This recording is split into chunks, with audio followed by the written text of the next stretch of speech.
जय गौर श्री राधा रमनो विजयते। विपिन अग्रवाल जी, आप मुझे सुन पा रहे हैं? वैष्णवी, निशा,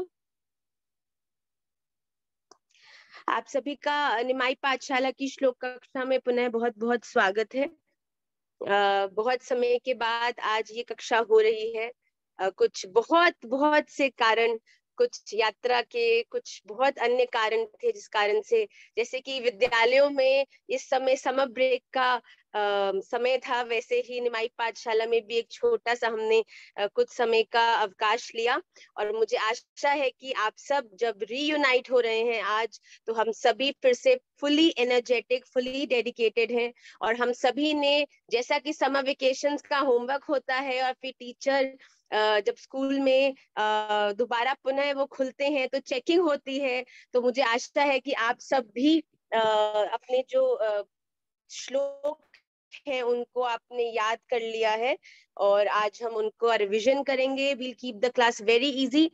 क्या मेरी आवाज क्लियर नहीं है? आप मुझे एक बार संकेत करें। बिल्कुल क्लियर है समीर जी? तो आइए अविलंबित रूप से हम कक्षा में प्रवेश करते हैं। आज बहुत सुंदर अवसर है। आज देवशयनी एकादशी का महा महोत्सव भी है, तो हम श्री तुलसी महारानी को भी प्रणाम करेंगे, एकादशी मैया को भी प्रणाम करेंगे।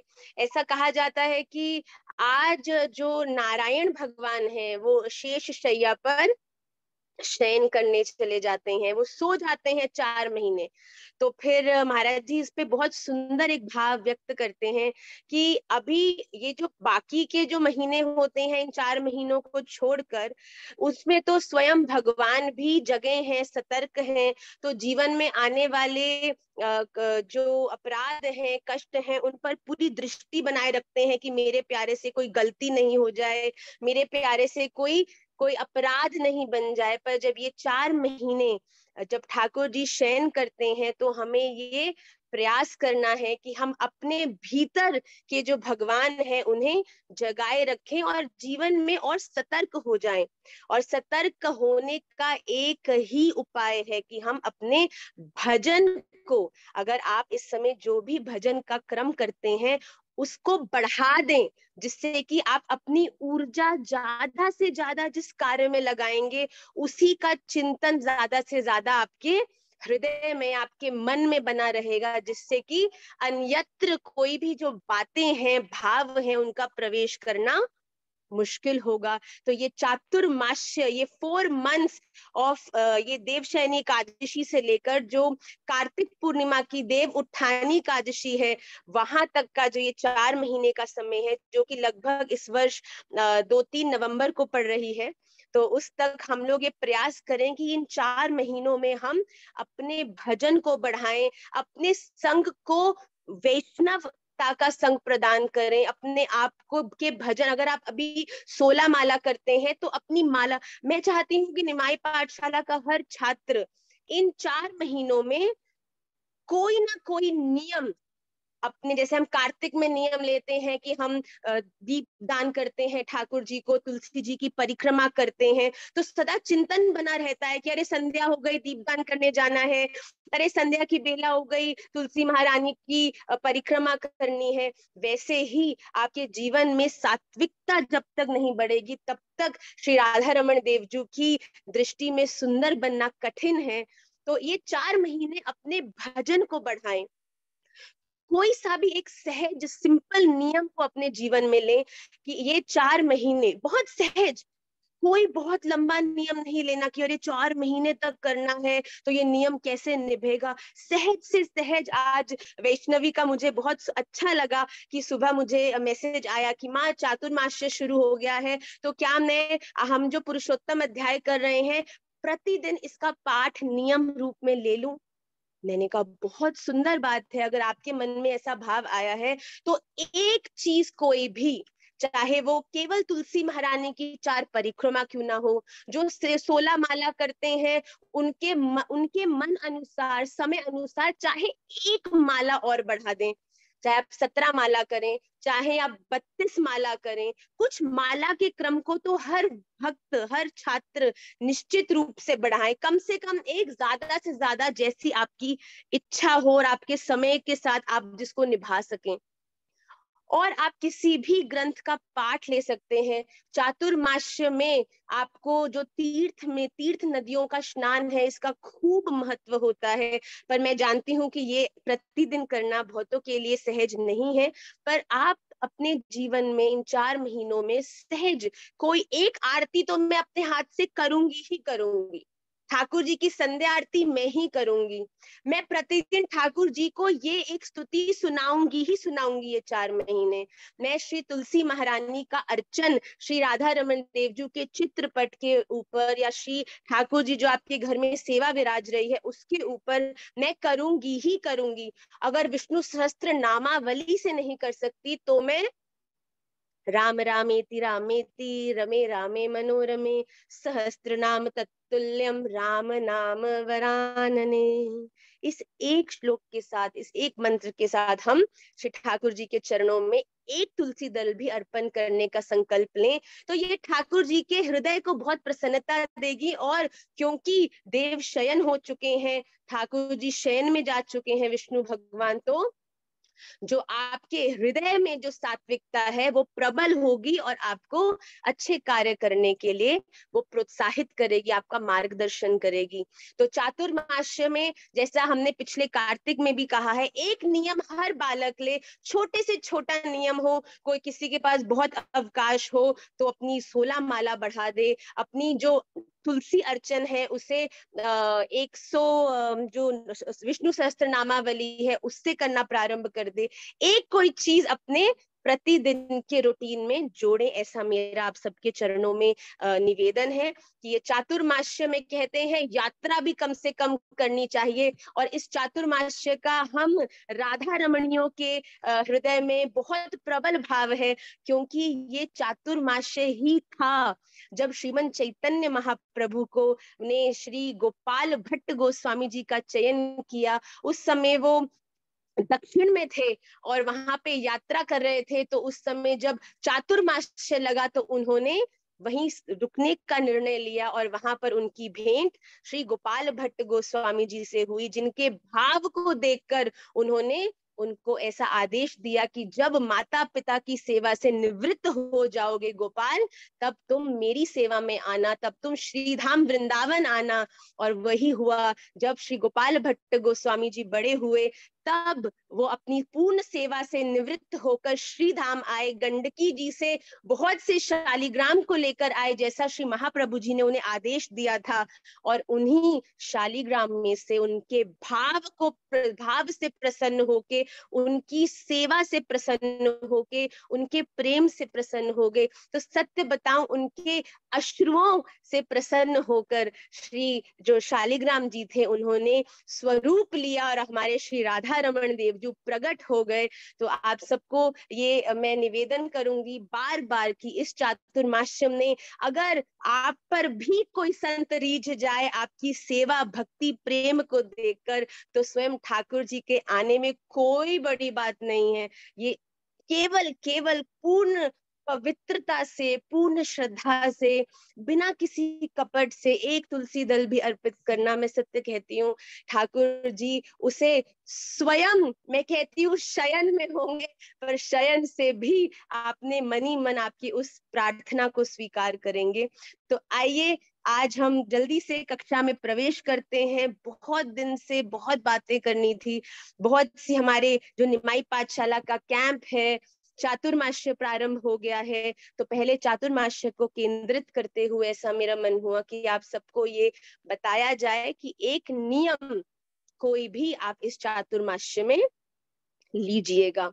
तो आइए जल्दी से हम कक्षा में प्रवेश करते हैं। सभी लोग अपने हस्त कमलों को जोड़ लें। श्री राधा रमन देव जी का जो अद्भुत अलौकिक छवि है उसका स्मरण करें। आज उन्होंने एकादशी मुकुट धारण किया है। आज ठाकुर जी ने गोल पाग भी धारण करी है स्वर्ण की, कानों में सुंदर कुंडल है और खूब मंद मंद मुस्कुराकर अपने प्यारों को दर्शन आज श्री धाम में दे रहे हैं।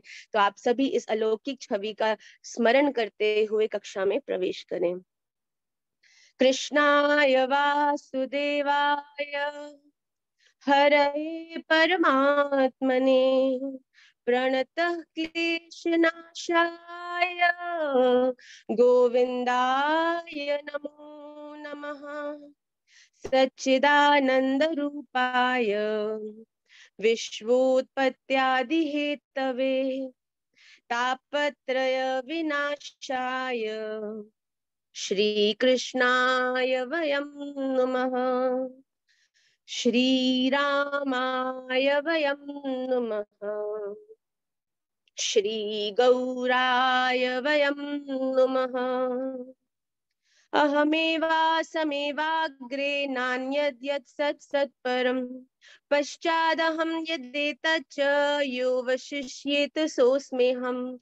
ऋतेऽर्थं यत् प्रतीयेत न प्रतीयेत चात्मनि तद्विद्यात्मनो मायां यथा भासो यथा तमः। यथा महन्ति भूतानि भूतेषु च वचेष्वनु प्रविष्टान्यप्रविष्टानि तथा तेषु न तेष्वहम्। एतावदेव जिज्ञासं तत्त्वजिज्ञासुनात्मनः अन्यव्यतिरेकाभ्यां यत् स्यात् सर्वत्र सर्वदा। बर्हापीडं नटवरवपुः कर्णयो कर्णिकारं बिभ्रद्वास कनककपिशं वैजयन्तीं च मालां रन्ध्राणवेणुरधरुसधया पूरयन् गोपवृन्दै वृन्दारण्यं स्वपदरमणं प्राविशद्गीतकीर्ति। अहो कियं स्तनकालकूटं जिघांसयापायदप्यसाधवि लेभे गतिं धातृचित्तं ततोऽन्यं कं वा दयालुं शरणं व्रजेम। वन्देऽहं श्रीगुरौ श्रीयुतपदकमलं श्रीगुरुन् वैष्णवांश्च श्रीरूपं साग्रजातं सहगण रघुनाथान् वितं तं सजीवं साद्वैतं सावधूतं परिजन सहितं कृष्ण चैतन्य देवं श्री राधा कृष्ण पादान् सहगण ललिता श्री विशाखान्वितांश्च वेदानुद्धरते जगन्ति वहते भूगोलमुद्विव्रते दैत्यं दारयते बलिं छलयते शत्रक्षयं कुर्वते पौलस्तं जयते हलं कलयते कारुण्यमातन्वते म्लेच्छान् मूर्छयते दशाकृतिकृते कृष्णाय तुभ्यं नमः। श्री कृष्ण चैतन्य प्रभु नित्यानंद श्री अद्वैत गदाधर श्रीवास आदि गौर भक्त वृंद वांछा कल्पतरुभ्यश्च कृपा सिंधुभ्यैव च पतितानां पावनेभ्यो वैष्णवेभ्यो नमो नमः। त्वमेव माता च पिता त्वमेव त्वमेव बन्धु च सखा त्वमेव त्वमेव विद्या द्रविणं त्वमेव त्वमेव सर्वं मम देव देव।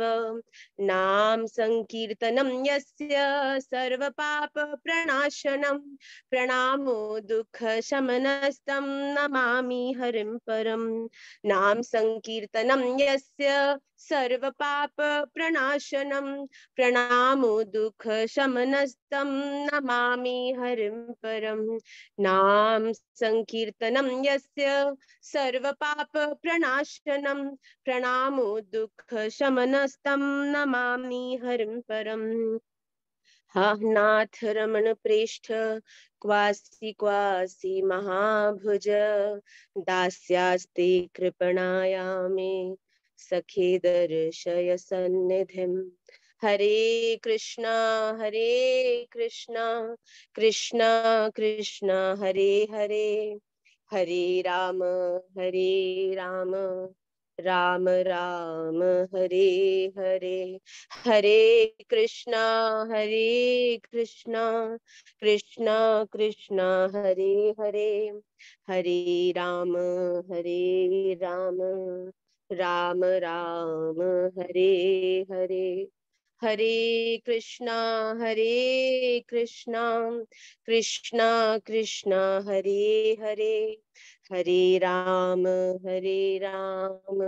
राम राम हरे हरे। श्री राधा रमण लाल की जय, श्रीमन चैतन्य महाप्रभु की जय, श्री लक्ष्मी नरसिंह भगवान की जय, श्री वृंदावन धाम की जय, श्री श्री गोपाल भट्ट गोस्वामी जी महाराज की जय, संपूर्ण गुरु परंपरा की जय। जय जय श्री राधे, जय जय श्री राधे, जय जय श्री राधे श्याम। निताई गौर हरि बोल, गौर प्रेमानंदे हरि हरि बोल। आप सभी का पुनः कक्षा में बहुत बहुत स्वागत है। आज मेरे उत्साह और प्रसन्नता की कोई सीमा नहीं है, क्योंकि जो प्रसन्नता मुझे श्री राधा रमन देव जी के दर्शन करके प्राप्त होती है, उतनी ही प्रसन्नता मुझे आप सबसे मिलने में भी होती है। तो आइए अविलंबित रूप से कक्षा में प्रवेश करते हैं। प्रथम अध्याय आज हम नहीं उठाएंगे। मेरा मन था कि शुरू से हम अभी तक का एक बार गान करते, पर क्योंकि मेरी दृष्टि समय पर भी है, 7:30 हो रहे हैं, तो हम जल्दी से कोई एक जन जो इनिशिएटिव लेना चाहता हो, प्रद्वितीय अध्याय के हमने अभी तक जितने श्लोक करे हैं, शायद लगभग 10 श्लोक हम कर चुके हैं, वो उसको गान कर नीतू और में से एक खड़ा करती मेरी स्क्रीन पर दिख रही हैं, तो आप जल्दी जल्दी इसका उच्चारण करेंगे। केवल जिस नीतू जो है वो और उनकी जो बहन जी हैं वो ही अनम्यूट करें, बाकी सब म्यूट ही रखें, ऐसा मेरा निवेदन है। नम्रता बेटा। अथ द्वितीयोऽध्यायः संजय उवाच।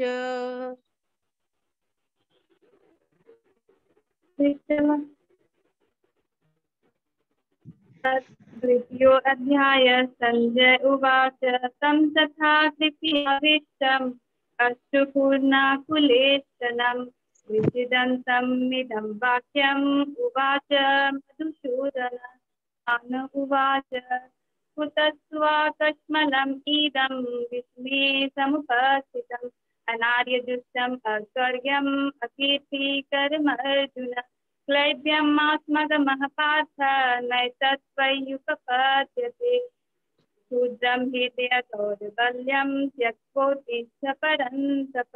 अर्जुन उवाच कथं भीष्ममहं शङ्खे द्रोणं च मधुसूदन इषुभिः प्रतियोत्स्यामि पूजार्हा परिशोदन।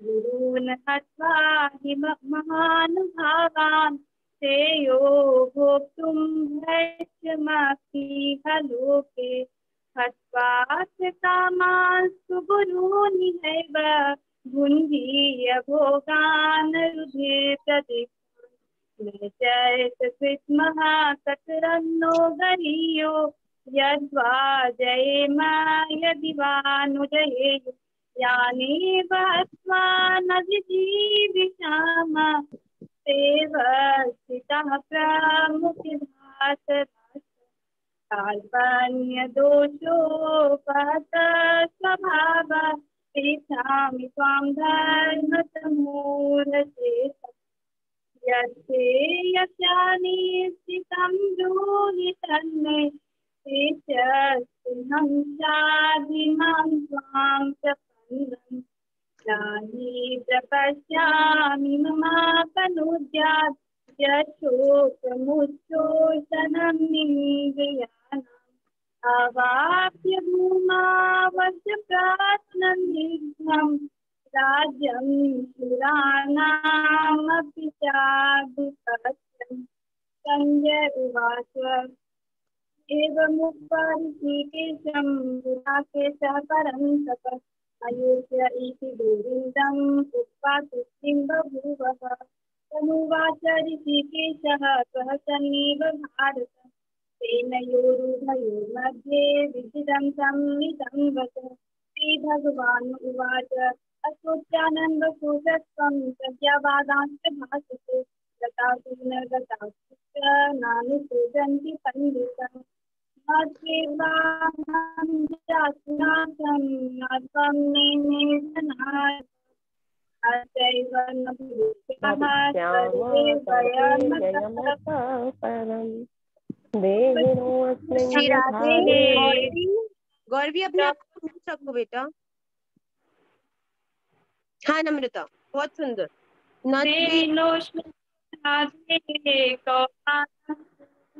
कौमारं यौवनं जरा तथा देहान्तर प्राप्तिर्धीरस्तत्र न मुह्यति।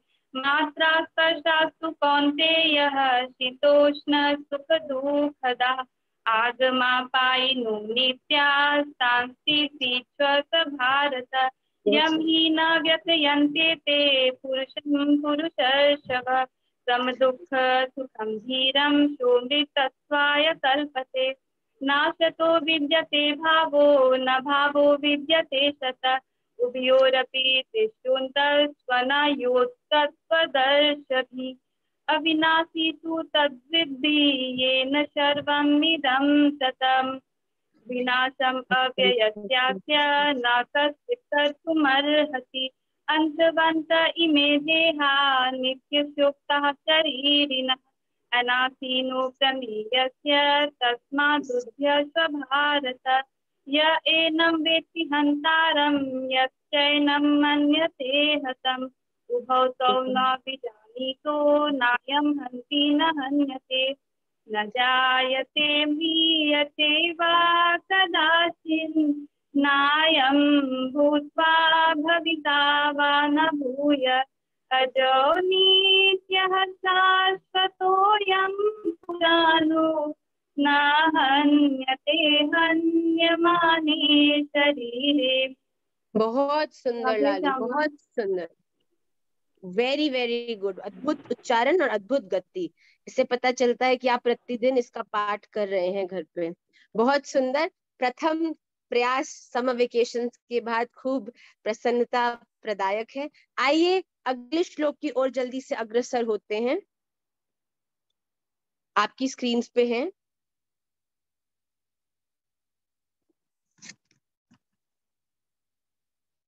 वेदा विनाशी, ध्यान से देखिएगा। वेदा विनाशिनम नित्यम, वेदा विनाशिनम नित्यम य एनम अजमव्ययम् कथं स पुरुषः पार्थ कम घातयति हन्तिकम्। ध्यान से देखिए। वेदा विनाशिनम नित्यम य एनम अजमव्ययम् कथं स पुरुषः पार्थ कम घातयति हन्तिकम्। इसमें जो भगवान है अर्जुन इस समय बहुत ज्यादा असमंजसता में है। इस समय इस निर्णय को लेने में पूर्ण रूप से श्री कृष्ण की सहमति को नहीं समझ पा रहे हैं। तो इस समय श्री कृष्ण अर्जुन से क्या कहते हैं कि हे पृथा पुत्र अर्जुन, जो पुरुष इस आत्मा को, जो पुरुष, जो भी व्यक्ति, जो भी वैष्णव, जो भी जन इस आत्मा के परम तत्व को जानता है, जैसा कि हमने पहले के श्लोकों में किया है कि ये आत्मा चैतन्य है, ये आत्मा अचिंत्य है, इसमें कोई भेद नहीं है, ये स्वयं भगवान से ही उत्पन्न हुई है और एक दिन इसे श्री ठाकुर जी के चरणों में ही विलीन होना है। ये इस आत्मा का परम सत्य है। तो यहाँ पर भगवान बहुत स्पष्ट रूप से अर्जुन को समझाते हुए कह रहे हैं कि जो पुरुष इस आत्मा को नाश रहित, नित्य, अजन्मा, अजन्मा कौन है?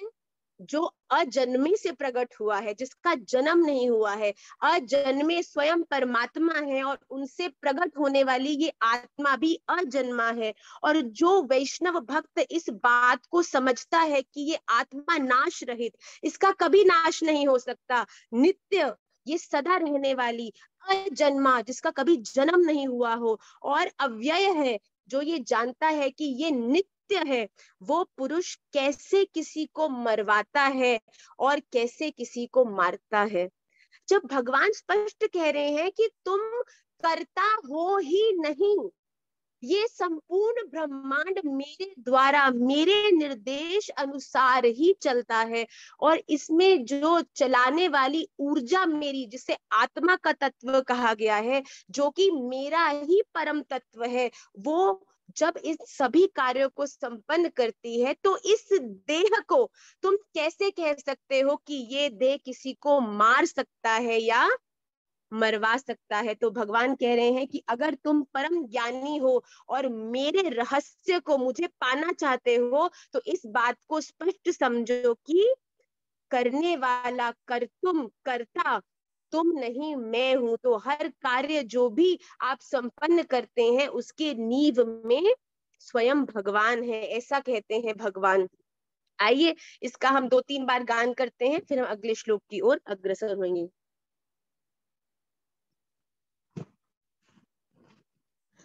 वेदा विनाशिनं नित्यं य एनम् अजमव्ययम् कथं स पुरुषः पार्थ कं घातयति हन्तिकम्।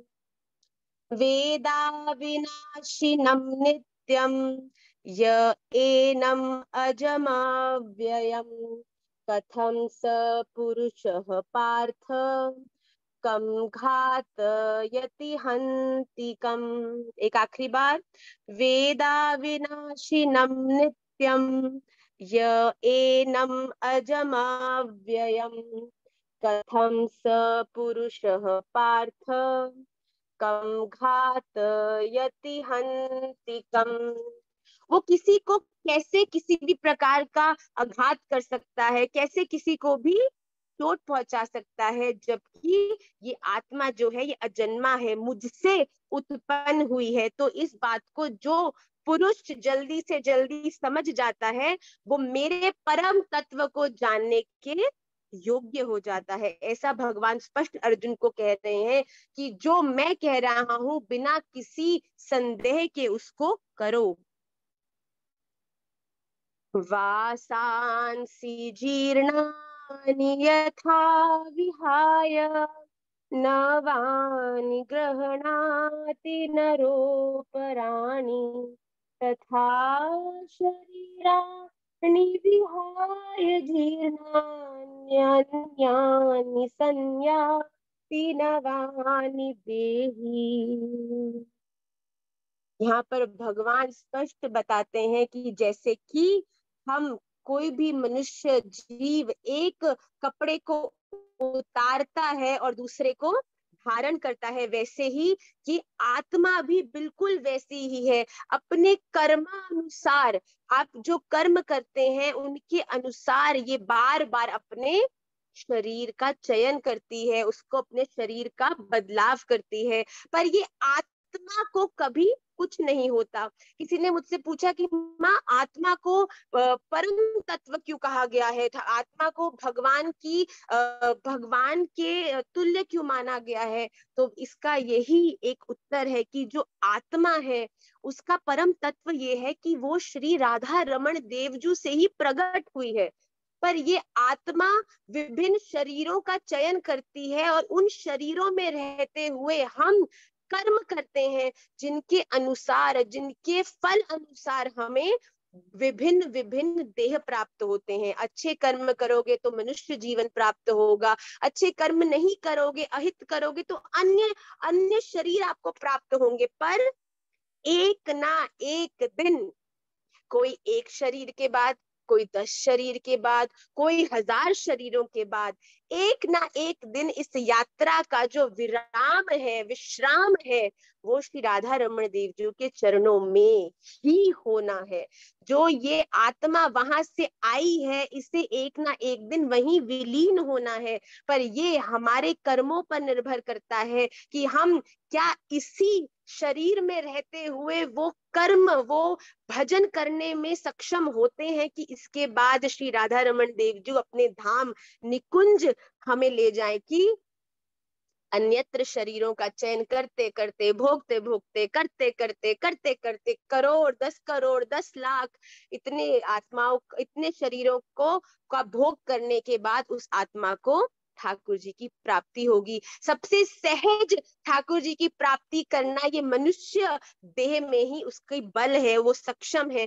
तो हम सब ये अवसर जो हमें प्राप्त हुआ है, very rarest of the rarest opportunity, being a human, and after being human, then being a Vaishnav, after being a Vaishnav, knowing the real तत्व of श्री कृष्ण, ये बहुत दुर्लभ है। ये हमारे पर श्री राधा रानी किशोरी जी की कृपा है कि हमारे गुरुजनों ने हमें ये मार्ग दिखा दिया है कि इस मार्ग के आखिरी में ही कि ठाकुर जी खड़े हैं, दौड़ते रहो, सब भूल जाओ, बस दौड़ते रहो, सब कार्य करो, बस चिंतन करते रहो, और एक ना एक दिन इधर से तुम दौड़ते आओगे और उधर से प्यारे आपकी तरफ बाहें फैलाकर दौड़े आते होंगे। इस बात का ध्यान, इसमें पूर्ण निष्ठा रखो कि इस रास्ते पर मुझे ठाकुर जी मिलने हैं। जैसे कि आपको अपने घर का रास्ता पता है और घर के रास्ते में आपको पता है कि एक दुकान पड़ती ही पड़ती है, तो आपको पता होगा अरे अन्यथा कहीं रुकने की जरूरत नहीं, वहां रास्ते में मेरे घर के पास ही एक दुकान है, वहां मिलेगी मिलेगी वो चीज। वैसे ही इस रास्ते पर भी आपका भजन जो है वो आपको ठाकुर जी से निश्चित मिलाएगा ही मिलाएगा। ये हमारे गुरुजनों का तपोबल है, उनका भजन बल है। हमारे भजन में इतनी सामर्थ्य नहीं, पर गुरुजनों के बल ने हमारे, हम जैसे खुद दौड़े और एक गाड़ी में बैठकर जाएं तो गति बढ़ जाती है, वैसे ही हमारे भजन में तो इतना बल नहीं है, वो हम चल चल के ना जाने कब पहुंचे। पर हमारे गुरुदेव के भजन का इतना बल है कि हमें वो मर्सिडीज की जो फास्टेस्ट गाड़ी है वो उपलब्ध उन्होंने करी है। अब ये हम पर है कि हम इसका उपयोग किस तरह से करते हैं। तो बहुत सुंदर कि इस श्लोक में कहते हैं जैसे मनुष्य पुराने वस्त्रों को त्याग कर दूसरे नए वस्त्रों को ग्रहण करता है, वैसे ही जीव आत्मा भी पुराने शरीर को त्याग करके नए शरीरों को प्राप्त होती है। ये आत्मा का परम तत्व है। आइए इसका हम गान करेंगे।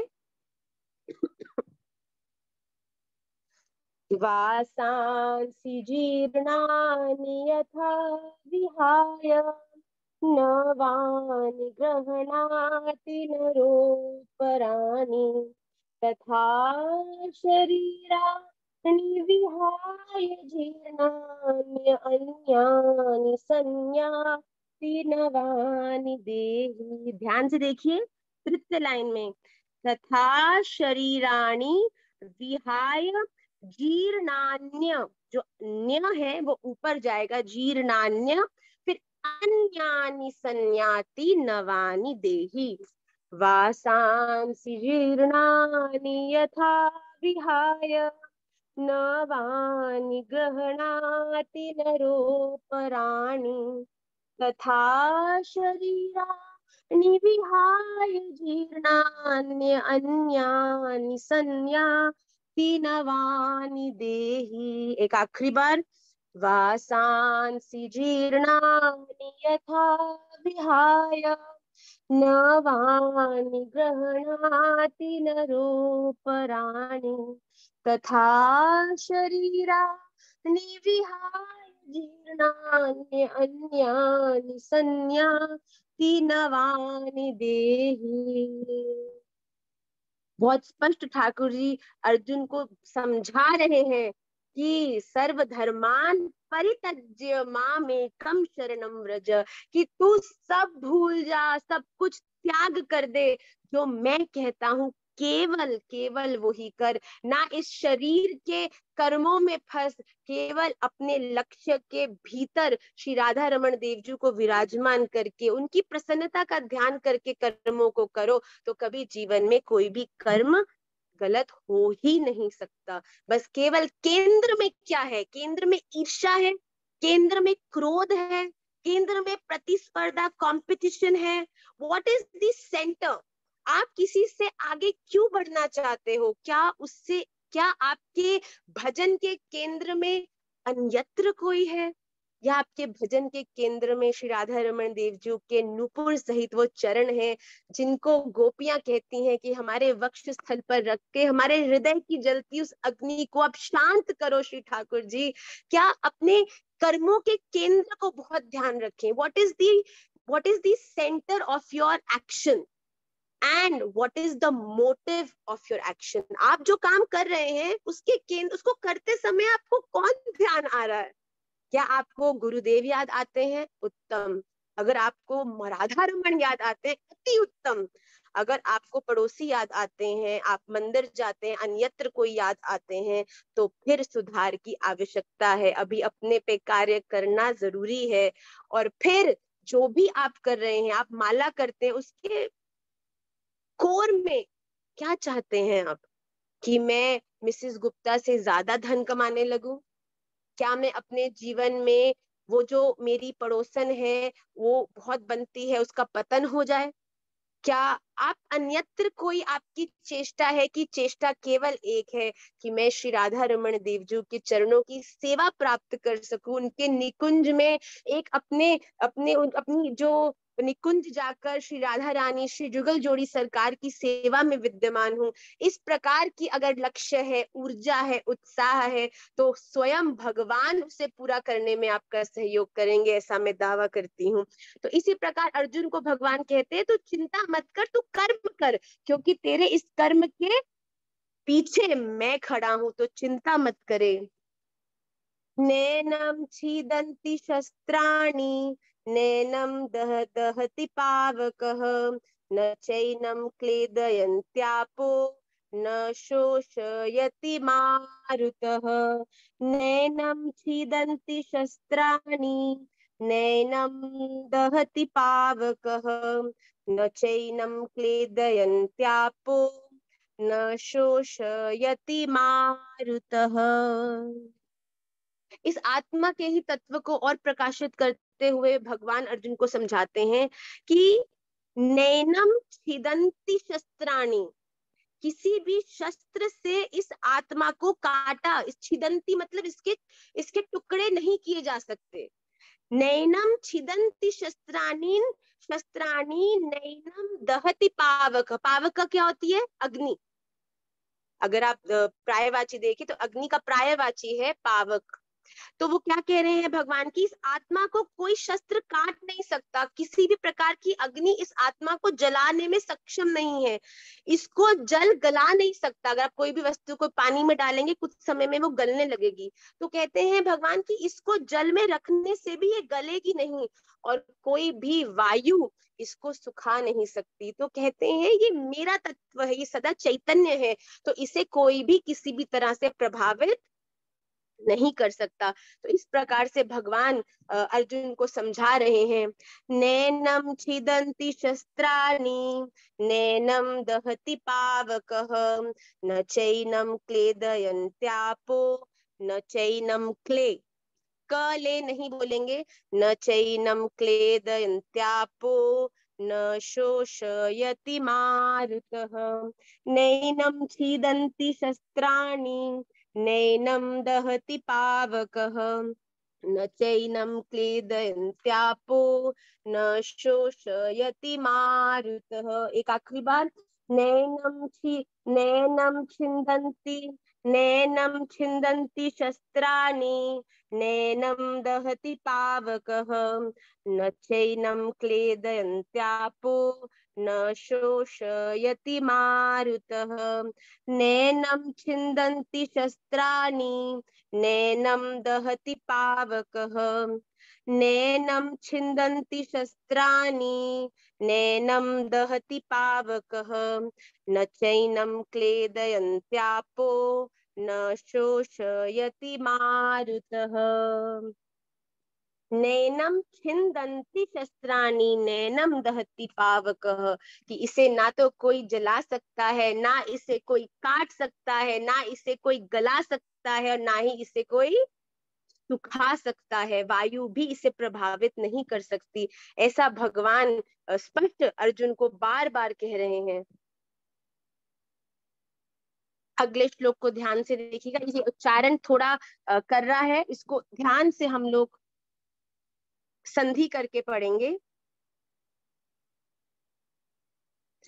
अच्छेद्यो, ध्यान से देखिए, अच्छेद्योयम अदाह्योयम, अच्छेद्योयम अदाह्योयम अक्लेद्यो शोष्य एव च, अच्छेद्योयम अदाह्योयम अक्लेद्यो शोष्य एव च, नित्यः सर्वगतः स्थाणुर् अचलोऽयं सनातनः, अच्छेद्योऽयम् अदाह्योऽयम् अक्लेद्यो शोष्य एव च, नित्यः सर्वगतः स्थाणुर् अचलोऽयं सनातनः।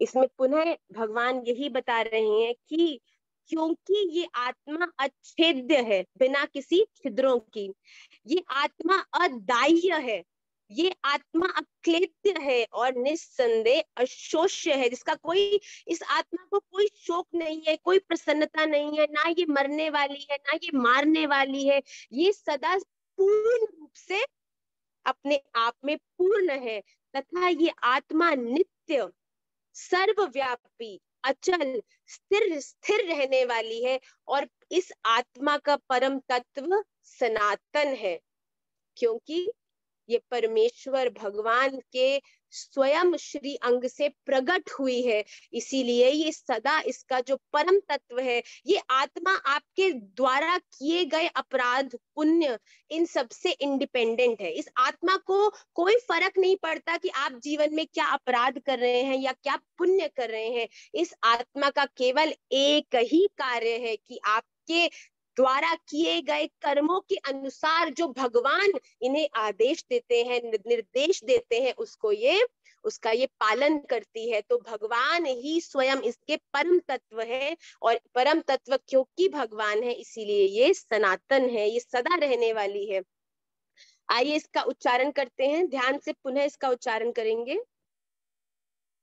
अच्छेद्योयम अदाह्योयम अक्लेद्यो शोष्य एव च, नित्यः सर्वगतः स्थाणुर् अचलोऽयं सनातनः, अच्छेद्योयम अदाह्योयम अक्लेद्यो शोष्य एव च, नित्यः सर्वगतः स्थाणुर् अचलोऽयं सनातनः। एक आखिरी बार, अच्छेद्योऽयं अदाह्योऽयं अक्लेद्यो शोष्य एव च, नित्यः सर्वगतः स्थाणुर् अचलोऽयं सनातनः। ये इस आत्मा का परम तत्व है। आज के आखिरी श्लोक पे हम जल्दी से दृष्टि करते हैं, बहुत ध्यान से सुनिएगा। अव्यक्तोऽयम् अचिन्त्योऽयम्, अव्यक्तोऽयम् अचिन्त्योऽयम् अविकार्योऽयमुच्यते, अव्यक्तोऽयम् अचिन्त्योऽयम् अविकार्योऽयमुच्यते, तस्मादेवं विदित्वैनं नानुशोचितुमर्हसि। अव्यक्तोऽयम् अचिन्त्योऽयम् अविकार्योऽयमुच्यते, तस्मादेवं विदित्वैनं नानुशोचितुमर्हसि। ये आत्मा अव्यक्त है, ये आत्मा अचिंत्य है, और ये आत्मा विकार रहित कही जाती है। जैसा कि मैंने कहा, ये आत्मा अप्रभावित है आपके द्वारा किए गए कर्मों से, आपके द्वारा किए हुए निर्णयों से। इससे ये, इसीलिए भगवान कहते हैं, हे अर्जुन, इस आत्मा को उपरयुक्त प्रकार से जानकर कि ये आत्मा को निर्देश देने वाला तू नहीं, इस आत्मा को निर्देश देने वाला मैं हूं। इसीलिए इस आत्मा को तू उपरयुक्त प्रकार से जानकर तू शोक करने को योग्य नहीं है।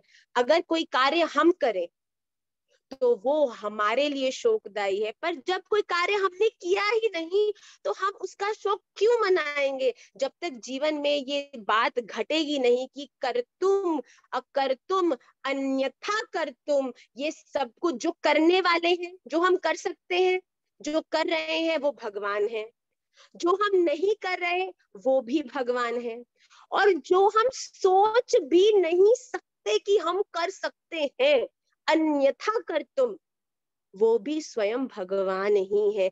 भगवान सब कर सकते हैं, भगवान वो कर सकते हैं जो हम कर सकते हैं, भगवान वो भी कर सकते हैं जो हम नहीं कर सकते हैं, और भगवान वो भी कर सकते हैं जो हम सोच भी नहीं सकते कि हम कभी कर सकते हैं। तो कर्तुम अकर्तुम अन्यथा कर्तुम है हमारे श्री राधा रमण देव जी। इसीलिए भगवान कहते हैं कि तू इस आत्मा को उपरयुक्त जानकर इससे शोक मत कर, और तुझे शोक करना उचित नहीं है। तुझे जो मैं कहता हूं केवल उसी को ही तू अपने जीवन के आधार समझकर उसका पालन कर। इस प्रकार से भगवान अर्जुन को समझा रहे हैं कि युद्ध के लिए तैयार हो जा अर्जुन। अव्यक्तोऽयम् अचिन्त्योऽयम् अविकार्योऽयमुच्यते तस्मादेवं विदित्वैनं नानुशोचितुमर्हसि। अव्यक्तोऽयम् अचिन्त्योऽयम् अविकार्योऽयमुच्यते तस्मादेवं विदित्वैनं नानुशोचितुमर्हसि। एक आखिरी बार, अव्यक्तोऽयम् अचिन्त्योऽयम् अविकार्योऽयमुच्यते तस्मादेवं विदित्वैनं नानुशोचितुमर्हसि। आइए आज के जो 5 श्लोक हमने किया, आज के उच्चारण थोड़े कर रहे हैं, और द्वितीय अध्याय में कुछ श्लोक, काफी संख्या के श्लोक हैं जिनको आपको प्रतिदिन पाठ में लेना ही पड़ेगा, वरना उच्चारण में त्रुटि होगी। ये बहुत आप सबकी कृपा से ये मुझे भी अवसर मिल रहा है कि एक एक श्लोक को इस प्रकार से उसका अध्ययन और पढ़ने का अवसर मिल रहा है। तो हम सब मिलके, आप और हम सब मिलके प्रतिदिन इसको पाठ में लें, जिससे कि उच्चारण की शुद्धि हो। आइए जल्दी से हम जो 5 श्लोक है उनका पाठ करते हैं। वेदा विनाशिनं नित्यं य एनम् अजमव्ययम् कथं स पुरुषः पार्थ कं घातयति हन्तिकं वासांसि जीर्णानि यथा विहाय नवानि गृह्णाति नरोपराणि तथा शरीराणि विहाय नान्यसंयाति नवानि वासांसि जीर्णानि यथा विहाय नवानि गृह्णाति नरोपराणि तथा शरीराणि विहाय जीर्णान्यन्यानि संयाति नवानि देहि नैनं छिन्दन्ति शस्त्राणि नैनं दहति पावकः न चैनं क्लेदयन्त्यापो न शोषयति मारुतः अच्छेद्योऽयम् अदाह्योऽयम् अक्लेद्यो शोष्य एव च नित्यः सर्वगतः स्थाणुर् अचलोऽयं सनातनः अव्यक्तोऽयम् अचिन्त्योऽयम् अविकार्योऽयमुच्यते तस्मादेवं विदित्वैनं नानुशोचितुमर्हसि। श्री राधा रमण लाल की जय। आइए 15वें अध्याय को आज हम एक एक से नहीं सुनेंगे, क्योंकि समय की जो सीमा है वो ऑलरेडी काफी बढ़ चुकी है। तो हम सभी लोग साथ में गाएंगे, आप लोग अपने घर में गाइए, मैं उच्च स्वर से उच्चारण करूंगी और फिर हम आज अगले श्लोक की ओर जल्दी से अग्रसर हो जाएंगे। सभी लोग को मुझे आशा है कि आप सबने जो पहले ये 13 या 14 श्लोक है इन्हें हृदयस्थ किया है। आइए, अथ पंचदशोऽध्यायः।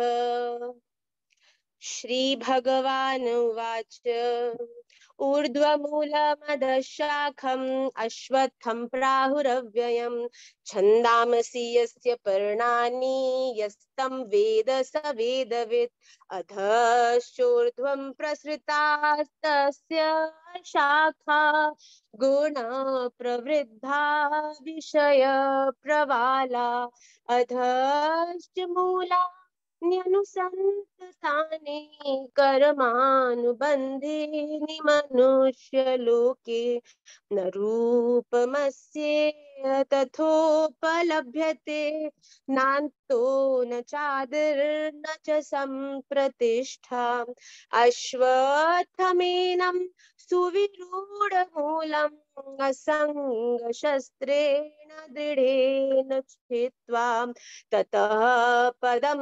तत्परिमार्गितव्यम् यस्मिन् गता न निवर्तन्ति भूय तमेव चाद्यं पुरुषं प्रपद्ये यतः प्रवृत्ति प्रसृता पुराणी निर्माणमोहाजितसङ्गदोषा अध्यात्मनित्या विनिवृत्त कामा द्वन्द्वैर्विमुक्ता सुख दुःख संज्ञैर्गच्छन्त्यमूढा पदमव्ययं तत् न तद्भासयते सूर्यो न शशाङ्को न पावकः यद्गत्वा न निवर्तन्ते तद्धाम परमं मम ममैवांशो जीवलोके जीवभूत सनातनः मनः षष्ठानि इन्द्रियाणि प्रकृतिस्थानि कर्षति शरीरं यदवाप्नोति यच्चाप्युत्क्रामतीश्वरः गृहीत्वैतानि संयाति वायुर्गन्धानि वाशयात् श्रोत्रं चक्षुस्पर्शनं च रसनं घ्राणमेव च अधिष्ठाय मनश्चायं विषयानुपसेवते उत्क्रामन्तं स्थितं वापि भुञ्जानं वा गुणान्वितं विमूढ़ा नानुपश्यन्ति पश्यन्ति ज्ञानचक्षुषः यतन्तो योगिनश्चैनं पश्यन्त्यात्मन्यवस्थितं यतन्तोऽप्यकृतात्मानो नैनं पश्यन्त्यचेतसः यदादित्यगतं तेजो जगद्भासयतेऽखिलं यच्च चन्द्रमसि यच्चाग्नो तत्तेजो विद्धि मामकं गामाविश्य च भूतानि धारयाम्यहमोजसा पुष्णामि चौषधी सर्वा सोमो भूत्वा रसात्मकः। श्री राधा रमण लाल की जय। मुझे आशा है कि आप सभी लोग इसको हृदयस्थ कर चुके हैं। समय के कारण आज हम नहीं सुन पा रहे, तो पर हम अगली कक्षा में पक्का सुनेंगे। आइए जल्दी से अब विलंबित रूप से हम अगले श्लोक की ओर अग्रसर होते हैं। अहम वैश्वानरो भूत्वा प्राणिनां देहमाश्रितः प्राणापान समायुक्तः पचाम्यन्नं चतुर्विधम्। इसमें बहुत सुंदर बात भगवान एक समझाने की कह रहे हैं कि अन्न, जो भोजन हम सब पाते हैं, वो हमारे शरीर का, हमारे प्राणों का आधार है। It is the source of energy जिससे कि ये शरीर चलता है, जो हम अन्न खाते हैं। तो अन्न हमारे शरीर का आधार है और जीवित प्राणियों को, जो जीवित केवल इंसान नहीं, जीवित प्राणी, जो भी जितनी भी योनियां हैं, इन सब योनियों में जीवित रहने वाले प्राणी अगर अन्न का ग्रहण नहीं करे तो उनका शरीर त्याग हो जाएगा, क्योंकि अन्न सबसे ज्यादा जरूरी है किसी भी प्राणी को जीवित रहने के लिए। तो यहाँ पर भगवान ने 4 प्रकार के अन्नों का वर्णन किया है। एक होते हैं अन्न का प्रकार जो खाने वाले अन्न, जो खाया जाता है, चबाया जाता है। एक होता है पीने वाला अन्न, जो आपको ऊर्जा देता है आपके शरीर को फंक्शनल करने के लिए। एक होता है चाटने वाला अन्न, कुकुर आदि जो है वो चाट चाट कर ग्रहण करते हैं। और चौथा होता है चूसने, जो चौस से होते हैं, उस प्रकार का अन्न। तो भगवान कहते हैं अन्न 4 प्रकार के हैं, खाने वाले, पीने वाले, चाटने वाले और चूसने वाले। और भगवान इन सभी चारों प्रकारों के अन्न को देखते हुए क्या कहते हैं कि मैं ही पाचन अग्नि के रूप में सबके शरीर में स्थित रहता हूं। अब अन्न तो हमने खा लिया, पर उस अन्न को उस एनर्जी में कन्वर्ट करने की जो पाचन शक्ति है, उसका आधार कौन है? तो भगवान यहाँ स्पष्ट कहते हैं कि मैं ही वो पाचन अग्नि स्वरूप हूं, जो तुम्हारे शरीर में आरोगे हुए अन्न को अग्नि स्वरूप से पचाता हूं और तुम्हारे शरीर को जीवित रहने की ऊर्जा देता हूं। तो यहाँ पे तत्व रूप से भगवान क्या स्पष्ट कर रहे हैं कि जो प्रसाद हम खा रहे हैं, इतना सहज से सहज में भी आधार में स्वयं राधा रमन बैठे हैं, कि तत्व रूप से अगर देखा जाए कि ब्रह्मांड के, इस पूरी दुनिया के, ब्रह्मांड के हर क्रिया के आधार में मैं ही हूं। भगवान कहते हैं कि मैं ही वो पाचन अग्नि स्वरूप हूं, जो आपके द्वारा खाए हुए अन्न का पाचन करके उससे ऊर्जा आपके शरीर को प्रदान करता हूं। तो पाचन अग्नि भी स्वयं भगवान ही है, जो अन्न को उस रूप में प्रकट करती हैं कि वो हमारे शरीर को ऊर्जा दे। तो भगवान कहते हैं कि ये चारों तरह के खाने, पीने, चाटने और चूसने के जो हर प्रकार के अन्न है, इनको पचाने की जो शक्ति हमारे शरीर में, वो जो अग्नि है, वो भी मैं ही हूं। तो बहुत सुंदर भगवान अन्न की जो ऊर्जा है उसको किस प्रकार हमारे शरीर को प्रदान करते हैं, आधार में है, वो स्पष्ट करते हैं। तो आइए इसका हम 2-3 बार गान करेंगे। अहम वैश्वानरो भूत्वा प्राणिनां देहमाश्रितः प्राणापान समायुक्तः पचाम्यन्नं चतुर्विधम्। अहम वैश्वानरो भूत्वा प्राणिनां देहमाश्रितः प्राणापान समायुक्तः पचाम्यन्नं चतुर्विधम्। एक आखिरी बार। अहम वैश्वानरो भूत्वा प्राणिनां देहमाश्रितः प्राणापान समायुक्तः पचाम्यन्नं चतुर्विधम्। चारों प्रकार के जो अन्न है, उनको पाचन करने की जो अग्नि है, वो स्वयं मैं हूं, ऐसा भगवान स्पष्ट कह रहे हैं। तो हम इस श्लोक को भी अच्छे से हम हृदयस्थ करें। मेरे ख्याल से ये जो श्रीमद् भगवत गीता का 13वां या 14वां श्लोक है, आप 15वें अध्याय का, तो आप इसको अच्छे से हृदयस्थ करें। बस कुछ श्लोक ही शेष है, फिर हम कुछ समय के लिए एक बार जब 15वां अध्याय हृदयस्थ हो जाएगा, तो कुछ एक महीने के लिए हम पुनः श्रीमद् भागवतम पर आएंगे और हम कुछ एक सुंदर स्तुति भाव उसको उसमें उस अद्भुत ग्रंथ में से कुछ हृदयस्थ करने का प्रयास करेंगे। आइए जल्दी से मॉरल स्टोरी की ओर चलते हैं। और आज की मॉरल स्टोरी खूब आनंदमयी है। एक बार एक बालक who was a very independent child, बचपन में ही उसके जो माता पिता हैं वो उनका नित्य लीला प्रवेश हो गया, तो बचपन से ही वो अपनी पढ़ाई को सपोर्ट करने के लिए किसी के घर कार्य करता, संध्या में भी कुछ कुछ कार्य करता, रात्रि के अंदर जब कोई काम नहीं होता तो बैठकर अध्ययन करता, पढ़ता। तो एक दिन ऐसा ही दिन था, पूरे दिन कार्य किया, तो रात में पढ़ने बैठा। इतना निर्धन था कि इलेक्ट्रिसिटी जो लाइट है उसकी भी व्यवस्था नहीं थी, तो उसके पास 4 मोमबत्तियां थी और उस मोमबत्ती के की मदद से उसे वो दृष्टि, वो जो रोशनी है वो प्राप्त होती, जिससे उसे देखने में सहजता होती। तो एक दिन क्या हुआ कि वो उसने उसने माचिस की जो डिब्बिया थी वो खोली, तो उसने देखा उसमें एक ही जो तिल्ली होती है जिससे आप चलाते हो, मैच स्टिक होती है, उसमें केवल एक ही मैच स्टिक बाकी थी। तो उसने कहा अरे तो खत्म हो गई, लाने के लिए पैसा भी नहीं है। तो उसने कहा कोई बात नहीं, एक पर्याप्त है। तो उसने उस मैच स्टिक से चारों जो मोमबत्तियां उन्हें जलाया। पढ़ने बैठने ही लगा था तो जो मालिक था उसने घंटी बजाई। तो उसने देखा कि मालिक बुला रहा है, तो एक मिनट जाके बात सुनाता हूँ फिर पढ़ने पुनः बैठूंगा।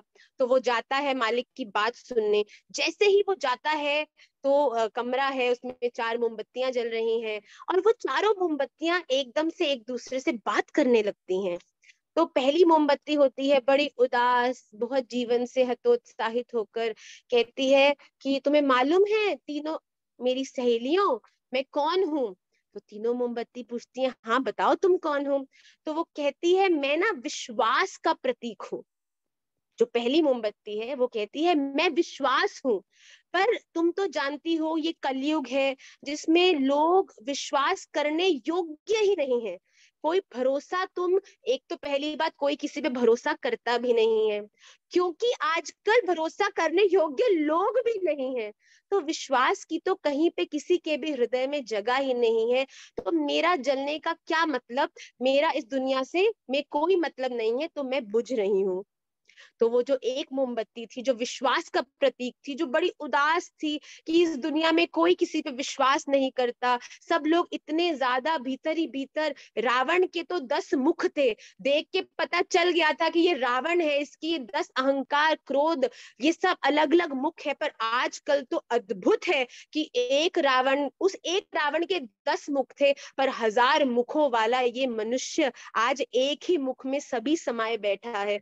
तो आजकल किसी को भी विश्वास किसी पे करना बहुत कठिन है। तो मेरी तो इस दुनिया में जगह नहीं है, मैं तो जा रही हूँ। और ऐसा बोलकर जो विश्वास की मोमबत्ती थी वो बुझ गई। ये देखकर दूसरी मोमबत्ती भी बोली, बोली बोली अरे सहेलियों सुनो। तो उसने बोला हाँ बताओ। बोली तुम मालूम है मैं कौन हूँ? तो दूसरी जो मोमबत्ती थी वो बोलती तुम्हें मालूम है मैं शांति का प्रतीक हूँ।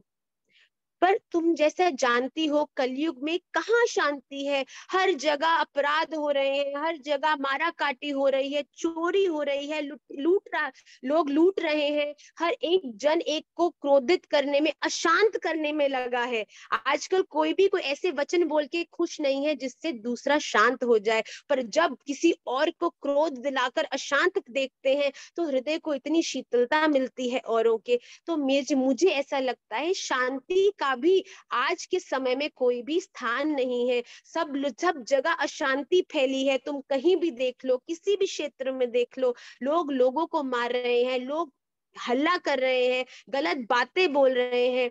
तो मुझे ऐसा लगता है मेरा भी स्थान अब कहीं बचा नहीं है, तो मैं भी शांत हो रही हूँ।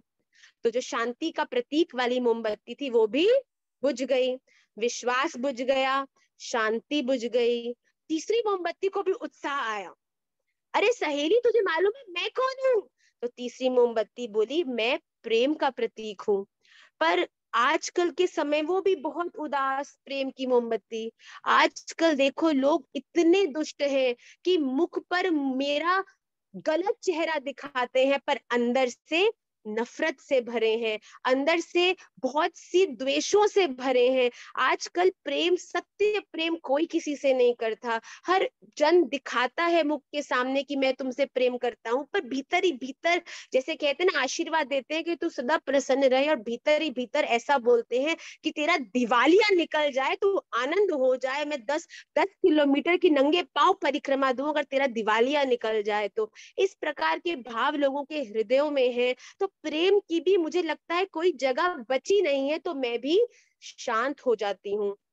अब तीसरी मोमबत्ती भी गुल हो गई, विश्वास की मोमबत्ती गई, प्रेम की मोमबत्ती गई, और फिर शांति की भी मोमबत्ती गई। इतने में वो जो बालक था अपने मालिक की बात सुनने गया था वो लौट आया। अब ये देखकर उसने जैसे ही देखा कि 3 मोमबत्ती बुझ गई है, वो जोर जोर से रोने लगा कि अगर मेरी मोमबत्ती बुझ गई, मेरी मोमबत्ती ऐसे कैसे बुझ गई। इस प्रकार वो बड़ा निराश हो गया। और फिर जैसे ही वो रोने लगा, जैसे ही वो उदास हो गया, उसी समय जो चौथी मोमबत्ती थी वो बोली, तो बोली अरे बालक तू क्यों रोता है? तो वो बालक कहते हैं मैं तो चारों मोमबत्ती जला के गया था, अब मेरे पास एक ही माचिस की तिल्ली थी, अब मैं क्या करूंगा, मेरी 3 मोमबत्ती बुझ गई, एक मोमबत्ती के सहारे पड़ना बहुत मुश्किल है। तो उतने में ही वो चौथी मोमबत्ती, बहुत ध्यान से सुनिएगा, उस चौथी मोमबत्ती ने कहा कि मैं, तुझे मालूम है मैं कौन हूँ? चलो आप बताओ वो कौन थी, कौन बताना चाहेगा? कोई एक, कोई एक बस। उम्मीद। गौरवी। आशा। बहुत आशा सुंदर, था। बहुत सही। बस आप सब तो, बस मैं कह रही हूँ, मैं, मुझे आपका स्टूडेंट बनने की देर है, आप सब खूब राधा रमन जी के कृपा पात्र थे। तो बिल्कुल वो चौथी मोमबत्ती ने कहा अरे बालक तू रो मत, मैं, तुझे मालूम है कौन हूँ? तो उस बालक ने कहा तुम कौन हो? वो मोमबत्ती कहती मैं आशा का प्रतीक हूँ, मैं उम्मीद का प्रतीक हूँ, मैं होप का प्रतीक हूँ। और उस मोमबत्ती ने कहा तू चिंता मत कर, जब तक मैं हूं ना तब तक कभी भी जीवन में अंधेरा नहीं हो सकता, तू मेरा सहयोग ले और पुनः इन चारों मोमबत्तियों को जला दे। ये तो थी इसका स्टोरी पॉइंट ऑफ व्यू, पर जब इसके तत्व को हम समझने जाएंगे तो ये बहुत बड़ी बात हम सबको अपने जीवन में सिखाता है। एक बार एक बहुत सुंदर बात मुझे कहीं मिली और मैंने इसको लिखा, लिखा इसको मैंने, कि एक दिन सूर्यास्त के समय सूर्य ने पूछा कि मेरी अनुपस्थिति में कौन काम करेगा, मेरी अनुपस्थिति में कौन मार्गदर्शन करेगा। सब चुप हो गए, संपूर्ण प्रकृति चुप हो गई, पर तब एक छोटा सा दीपक बोला कि मैं कोशिश करूंगा। जब सूर्यास्त हो गया, सूर्य चला गया, तो कौन काम करेगा? तो छोटे से दीपक ने बोला चिंता मत करो, मैं कोशिश करूंगा। अगर जीवन में आपके पास उम्मीद है, आशा है, अगर जीवन में नो मैटर आपके संग बुरा हुआ हो, आपके संग छल हुआ हो, आपके संग जीवन में अच्छे लोग नहीं जुड़े हो, पर अगर जीवन में ये आशा है कि मेरे संग मेरे गुरुदेव है, मेरे संग मेरे राधा रमन है, तो मेरे संग कभी अहित नहीं हो सकता, ये आशा आपको, एक इंसान अपने जीवन में ग्राउंड जीरो पे आकर भी पुनः 100 को टच कर सकता है, अगर उसके आशा हो, उसे वो चीज की संपूर्ण एक एक किरण उसके जीवन में हो कि हाँ, क्योंकि मैंने अपने जीवन में गुरुदेव को समर्पण किया है, मैंने अपने जीवन में अपने इष्ट के चरणों में पूर्ण समर्पण किया है, तो फिर मेरे संग कभी कुछ बुरा हो ही नहीं सकता। ये एक आशा, एक उम्मीद, होप आपको न केवल भक्ति में पर जीवन के हर क्षेत्र में पुनः ऊर्जा प्रदान करेगी, चाहे वो फेम हो, चाहे वो सक्सेस हो, चाहे वो प्रेम हो। कई लोग कहते हैं कि मुझे एक बार प्रेम में धोखा मिला है, ओहो मैं सुसाइड कर लूंगा, मैं ये कर लूंगा, पर अगर जीवन में वो आशा हो कि शायद ये मेरे प्रेम के योग्य नहीं था, राधा रमन देव जी ने मेरे प्रेम के योग्य मुझसे कोई और बहुत बेहतर मेरे लिए बनाया है, तो वो पुनः जीवन में आपको एक नई खोज के लिए उत्साहित कर देती है। तो इसी प्रकार जब उम्मीद, जो राधा रमणिया है, श्री गोपाल भट्ट गोस्वामी जी महाराज को प्रतिदिन ये उम्मीद थी कि एक ना एक दिन मेरा ठाकुर, उनकी सिर्फ एक ही हृदय में केवल एक ही उनकी इच्छा थी कि मैं श्री राधा रमन देव जी का, शालिग्राम जी का श्रृंगार करूं, और उस प्रेम भाव को स्वीकार करके उस शालिग्राम से राधा रमन जी प्रकट हो गए। उनको वो आशा थी कि एक ना एक दिन मेरे इस भाव को मेरे प्यारे स्वीकार करेंगे ही करेंगे, और वो उस आशा का ही परिणाम था कि गोपाल भट्ट गोस्वामी जी द्वारा श्री राधा रमन देव जी प्रकट हुए हैं। मैं इसको केवल भक्ति तक ही सीमित नहीं करना चाहती, एक आशा किसी भी क्षेत्र में आपके जीवन में हो, वो आपको पुनः समृद्धि, आपको सक्सेस, प्रॉस्पेरिटी प्रदान कर सकती है। इसीलिए नेवर लूज होप। जीवन में सब सब प्रतिकूल दिखता रहे, कुछ भी आपके अनुकूल ना हो रहा हो, केवल ये एक चीज याद रखना कि मेरे श्री राधा रमन देव जो दृष्टि लगाए बैठे हैं, मेरे गुरुदेव का भजन बल मुझे कभी गलत जाने नहीं देगा, मुझ संग गलत होने नहीं देगा। इस आशा को सदा विद्यमान करते हुए जीवन में बढ़ते जाइए। और अगर आशा जीवन में है तो पुनः विश्वास, पुनः प्रेम और पुनः शांति जीवन में निश्चित रूप से विद्यमान होगी। अगर ये आपको ये आशा क्या, अगर ये आपको पूर्ण विश्वास है कि मेरे राधा रमन पीछे खड़े हैं, पूर्ण विश्वास है कि मेरे गुरुदेव का भजन बल खूब बलदायक है, तो फिर कभी अशांति हो ही नहीं सकती, कभी भी एक भक्त प्रेम से विहीन हो ही नहीं सकता, और कभी भी वो अपने गुरु और अपने इष्ट पर विश्वास करने से चूक नहीं सकता। तो इसीलिए हम भी अपने जीवन में सदा होपफुल रहें, सदा प्रगति की ओर, पॉजिटिव को ही देखें, और होपफुल होने से ही हमारे जीवन में पुनः सब कुछ व्याप्त होगा, जैसा श्री राधा रमन देव जी की प्रसन्नता हेतु होगा। तो always be hopeful, never be negative, always be happy, no matter what you see is not actually what is good for you. हम सोचते हैं, जब कहते हैं ना कि छोटे बच्चे एक टीन एज में आते हैं तो जीवन में गलत निर्णय लेने के बहुत वो प्रोन होते हैं, पर हम माता पिता जो होते हैं, हम उस समय से निकले होते हैं, इसलिए उनको बार बार बताते हैं, अरे ये नहीं करो, ये तुम्हारे, पर उनके लिए वो निर्णय बहुत सही होता है। वो सोचते हैं हमारे parents are so outdated, they don't understand, they don't know what's happening these days, but we know what is right for all of them. तो इसीलिए वैसे ही हम भी वैसे टीन एज बालकों की तरह हैं, जो जीवन में लेने के निर्णयों में इतने सक्षम नहीं है। तो राधा रमन देव जी अपनी आप हमें किसी ना किसी रूप में समझा देते हैं, उसे बैलेंस कर देते हैं, जिससे कि हम पुनः अपने कर्मों से ऊपर उठकर उनके चरणों की सेवा के योग्य बन सकें। तो हम सभी लोग इस बात का बहुत ध्यान रखें, जीवन में आशा है तो सब कुछ है। अगर आप होपफुल हैं कि आपके जीवन में कभी कुछ गलत नहीं होगा, तो आपके जीवन में हर तरह से प्रॉस्पेरिटी, सक्सेस, फेम, ये सब पुनः विद्यमान होगा, इसकी निश्चितता है और सबसे बड़ी बात है। और अगर आपके जीवन में आशा है तो पुनः आपके जीवन में श्री राधा रमन देवजू के चरणों की सेवा विद्यमान होगी, प्रेम विद्यमान होगा, और एक वैष्णव के लिए इससे ऊपर खोने वाला और इससे ऊपर पाने वाला और कोई भी भाव नहीं है। तो आप सब ऑलवेज होपफुल रहिए, nothing nothing and nothing can go wrong in any one of your and hours life, because हमारे जीवन के जो हमारी डोर संभाले हैं, हमारे जीवन के हर कर्म को कराने वाले हैं, वो स्वयं श्री राधा रमन देव जी हैं।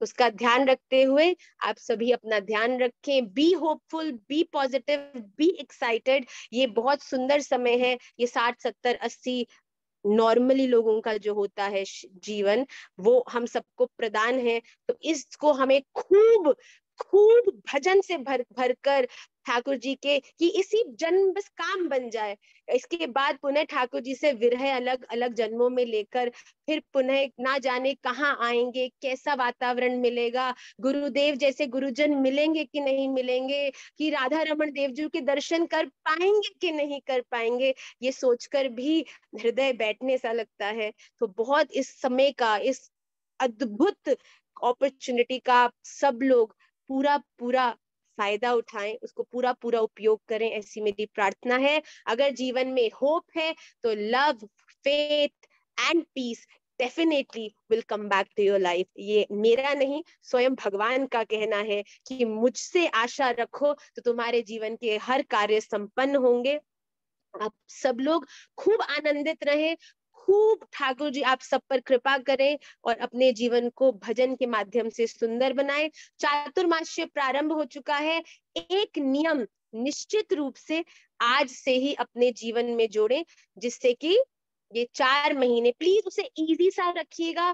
कोई ऐसा जो 4 महीने एक ज्यादा समय होता है, कोई ऐसा नियम नहीं लें जो 10 दिन के बाद करने के बाद आप मुझे मैसेज करें कि माँ हमने ये नियम लिया था, हम नहीं कर पा रहे, क्या हम इसे बदल सकते हैं? ऐसी मेरी प्रार्थना है। आप प्रेम से एक बारी क्या, एक तुलसी दल भी श्री कृष्ण ही बोलो तो भी काम बन जाएगा। पर जब किसी को रिझाने के लिए एफर्ट कर ही रहे हैं तो पूर्णता से सोच समझ के उसकी तरफ कदम बढ़ाएं। तो आपसे हम लौकिक व्यवहार में तो बहुत, पत्नी को एक तोहफा देना होता है, ओहो कितना मेडिटेशन होता है, ये अच्छा लगेगा, ये छोटा लगेगा, ये बड़ा लगेगा। अगर किसी को कुछ तोहफा देना है, लौकिक जगत में किसी को प्रसन्न करना है, हफ्ते बाद जन्मदिन होगा, एक हफ्ते पहले से तैयारी चालू होती है, अरे ये लेना है, वो लेना है।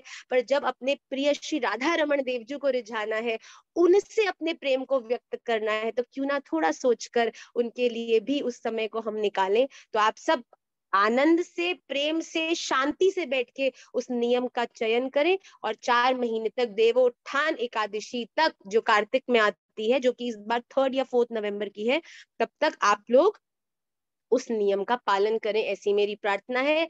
पुनः अगले रविवार हम मिलेंगे कक्षा में, और तब तक आप सभी श्लोकों को हृदयस्थ करें, ऐसी मेरी प्रार्थना है। श्री राधा रमन लाल की जय। आप सभी के चरणों में बारंबार दंडवत प्रणाम करती हूँ। श्री राधे।